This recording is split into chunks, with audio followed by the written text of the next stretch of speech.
여호와시여, 주님의 길을 나에게 가르쳐 주시고 내 원수로 인하여 나를 평탄한 길로 인도하소서. 나를 내 원수의 뜻에 맡겨두지 마소서. 이는 거짓 증인들과 악을 토하는 자가 나를 대적하기 때문입니다. 아멘. 자, 지금까지 우리는 시편 27편에서 다윗이 하나님께 간구한 것이 무엇이었는지를 살펴보았습니다. 그는 이 상황에서 수많은 대적들에게 위협받고 있는 상황에서도 오히려 하나님을 더 간절히 바랐다고 했습니다. 특별히 그는 하나님의 얼굴을 구했다고 했는데, 이 말은 곧 그가 하나님의 동행하심, 하나님의 임재를 구했다고 하는 것이라고 말씀드렸죠. 이처럼 다윗은 공경에 처했을 때에 당황하거나 낙심하거나 또는 혼란에 빠져서 신앙을 상실하지 않았습니다. 원수들이 그를 압박해 올수록 오히려 다윗은 더욱더 정신을 차리고 하나님께만 온 마음을 집중했던 것입니다. 그런데 여기에서 어떤 사람은 이러한 의심을 품을지도 모르겠습니다. 자, 이런 의심입니다. 다윗이 하나님께 집중했던 것은 오히려 너무나 당연한 일이 아니었는가? 그는 당장 지금 자기의 위기와 자기의 문제를 해결받기 위해서 하나님을 찾은 것이 분명하다. 자기 유익을 위해서 하나님을 찾는 것은 누구나 다 할 수 있는 일이지 않는가, 이런 의심을 한다는 것이죠. 그렇지만 다윗은 결단코 자기의 유익을 위하여서 또는 자기의 목숨을 부지하고 자기의 목적을 이루기 위해서 하나님을 찾은 것이 아닙니다. 그는 원수들로부터의 구원을 간구할 때에도 그 궁극적인 목적을 자기의 목숨을 지키는 데에 둔 것이 아니었습니다. 그는 먼저 하나님의 뜻이 이루어지길 바랐으며 자신을 구해주심을 통하여 하나님께서 영광 받으시기를 소원했습니다. 자, 그러면 이에 대해서 다윗이 어떤 기도를 올렸는지를 살펴보겠습니다. 먼저 11절의 첫 문장을 제가 읽어보겠습니다. 11절 첫 문장입니다. 여호와시여, 주님의 길을 나에게 가르쳐 주시고 라고 하죠. 다시 말씀드리지만 다윗은 지금 원수들의 극한 핍박 속에서 심한 압박감과 두려움을 느끼고 있었습니다. 자, 일반적인 교인들은 이런 위기에 처하게 되면 그 상황 자체가 너무나 두려워서 어떻게든 이 문제를 좀 모면하기 위해서 문제를 해결해달라고 기도하는 것을 볼 수 있습니다. 또한 우리는 나의 갈 길과 나의 앞으로의 이 일들을 내 머릿속에 다 그려놓은 상태에서 내가 원하고 있는 바를 다 정해놓고 그것을 기도할 때가 많습니다. 하지만 이러한 기도는 우리 자신이 중심이 되어진 기도입니다. 나 자신이 주도권을 가지고 내가 원하는 것을 하나님께 요구하는 그러한 나 중심적인 기도라고 하는 것입니다. 사실상 이러한 기도의 태도는 하나님을 우리 주인으로 모시는 것이 아니라 우리의 조수나 우리의 들러리 정도로 대하는 것입니다. 우리 자신이 내 인생의 중심이요 주인이 된 상태에서 내 목적을 이루기 위한 도구로 하나님을 이용하는 것입니다. 그러한 인간 중심의 기도와 반대로 다윗은 기도하기를 주님의 길을 나에게 가르쳐 주십시오 라고 하였습니다. 그는 자기의 주인이 하나님이시라는 사실을 분명히 기억했던 것입니다. 물론 다윗도 인간이기 때문에 그의 마음속에도 자기가 바라는 바는 정말 많이 있었을 것입니다. 당장 나의 원수들이 다 몰살당하고 내가 엄청난 승리를 거두며 영광을 받는 그러한 생각이 왜 안 들었겠습니까? 하지만 그는 자기의 이러한 충동과 자기의 영광을 다 부인해버리고 겸손히 하나님의 길을 알려달라고 구했던 것입니다. 여기에서 우리는 하나님의 주권을 인정하는 참된 믿음이 무엇인지를 생각해 봐야 합니다. 참으로 하나님은 우리의 주인이십니다. 자, 이 주인과 노예의 관계라는 것은 지금 우리가 가지고 있는 현대 세계관에서는 잘 이해하기가 어려울 것입니다. 그러나 고대의 주종 관계라는 것은 그야말로 절대적인 관계였습니다. 주인은 노예의 생사를 결정할 수 있는 권한을 가지고 있었으므로 종은 주인이 가라면 가고 오라면 오며 죽으라고 하면 죽어야만 하는 그런 신분에 있었습니다. 물론 우리 하나님은 우리를 그렇게까지 비정하고 잔혹하게 대하시는 분이 아닙니다. 그러나 그분께서는 얼마든지 우리를 인도해 가실 때에 우리로서는 도저히 이해할 수가 없는 길과 방법으로도 인도해 가실 권한이 있으십니다. 심지어 하나님은 우리가 생각하기에는 이대로 가면 정말 죽을 수밖에 없을 것 같은 그런 낭떠러지로 우리를 이끄실 때도 있습니다. 그러나 우리는 그럴 때라 할지라도 오늘 이 말씀과 같이 하나님의 선택과 하나님의 길이 옳으심을 믿으면서 그분의 뜻을 구하고 그분의 뜻을 배우려고 하는 마음을 가져야 합니다. 비록 지금 당장 내가 처한 상황이 너무나 급박하고 막막할지라도 하나님께서는 그 안에서 당신의 영광을 위한 일들을 행하고 계시며 또한 나에게도 유익을 주고 계십니다. 그러므로 우리는 먼저 하나님의 영광을 위하여 나에게도 하나님의 길을 알게 해달라고 다윗과 같이 간구해야 하는 것입니다.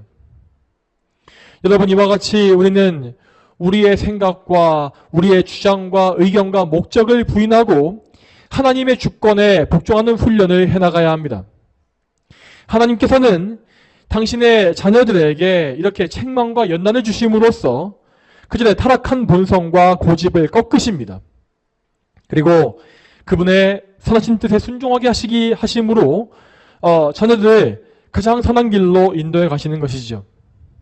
하지만 그러한 은총이 없는 사람에게는 그런 사람은 오히려 그 가는 길에 아무런 책망이나 연단이 없습니다. 그는 하나님을 자기 뜻대로 이용해 먹으려고 하는 교만한 마음을 가지고 있지만 하나님은 그를 그러한 마음에 내버려 두시며 심지어 그의 교만한 뜻이 이루어지게끔 방치하십니다. 그러므로 은혜가 없는 사람의 삶은 겉보기에는 만사 형통한 것까지 보이겠지만 필경은 사망에 이르게 됩니다. 자, 그러므로 우리는 하나님의 자녀로서 우리 아버지의 주권을 온전히 인정해야 합니다. 그리고 우리 안에 하나님의 뜻에 반대되어지는 그 어떤 것이 남아있지 않도록 나 자신을 철저히 부인하게 해달라고 하나님께 간구해야 할 것입니다. 계속 이어서 11절의 두 번째 부분을 보겠습니다. 제가 읽겠습니다. 내 원수로 인하여 나를 평탄한 길로 인도하소서 라고 하였습니다.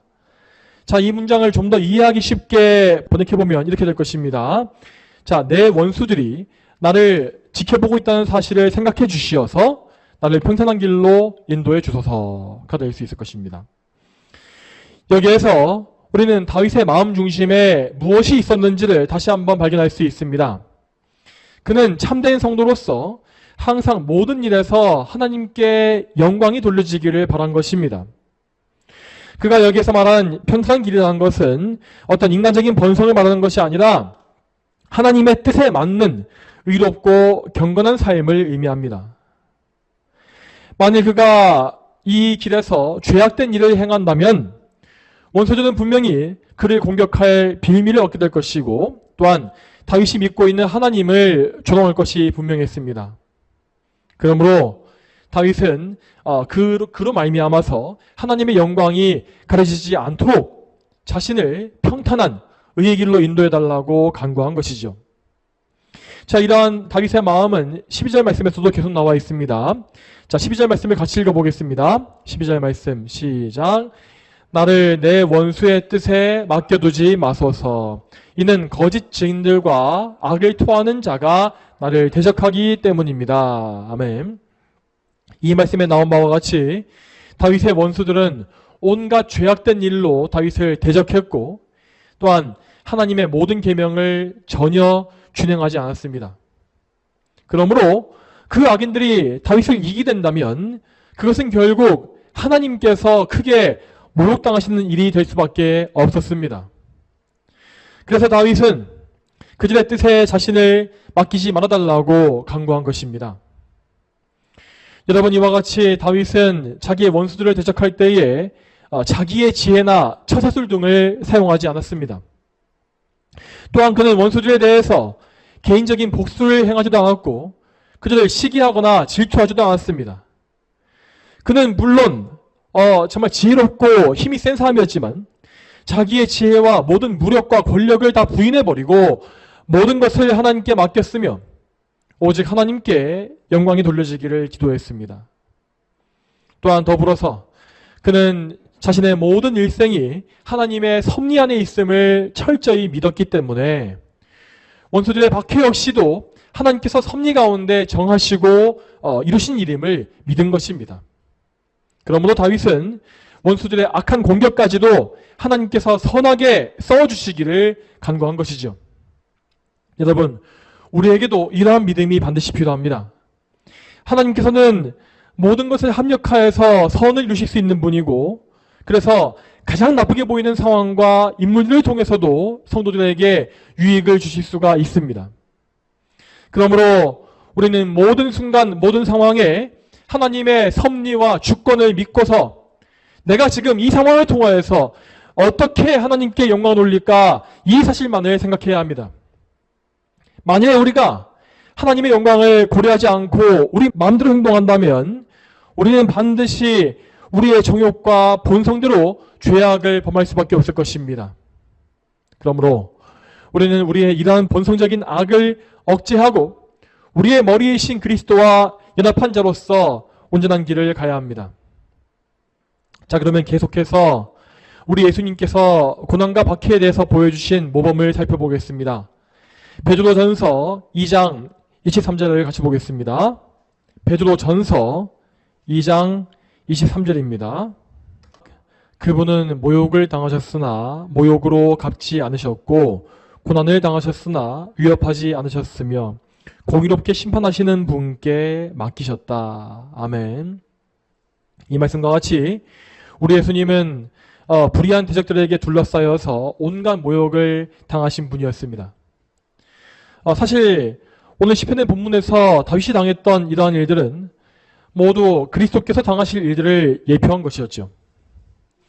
이 말씀과 같이 그리스도께서는 거짓 증인들과 악을 토하는 자들의 공격을 받으신 것입니다. 그럼에도 불구하고 우리 예수님은 하나님의 뜻을 이루시기 위해서 수치와 모욕을 견디셨고 그분 위에 내려지는 심판 역시 참으셨습니다.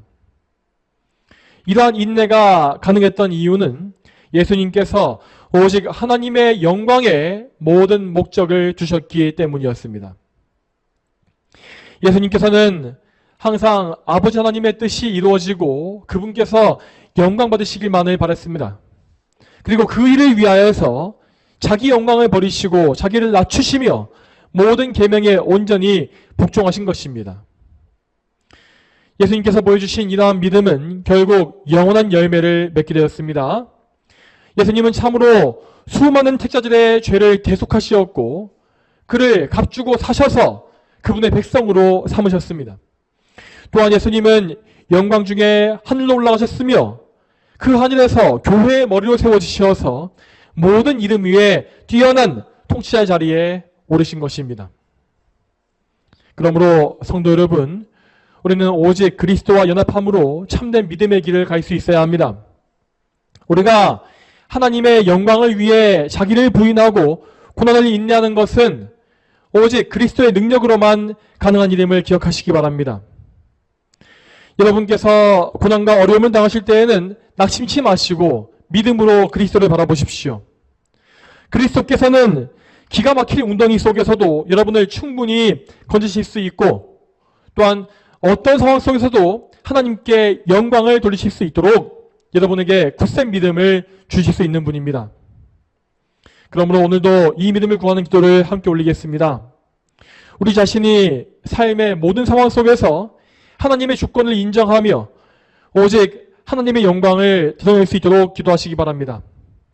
또한 이에 더해서 지금 위기 속에 있는 이 나라와 이 나라의 교회를 위한 기도 역시 꼭 잊지 마시고 함께해 주십시오. 오늘도 20분간 합심해서 기도한 이후에 제가 마침으로 기도하겠습니다.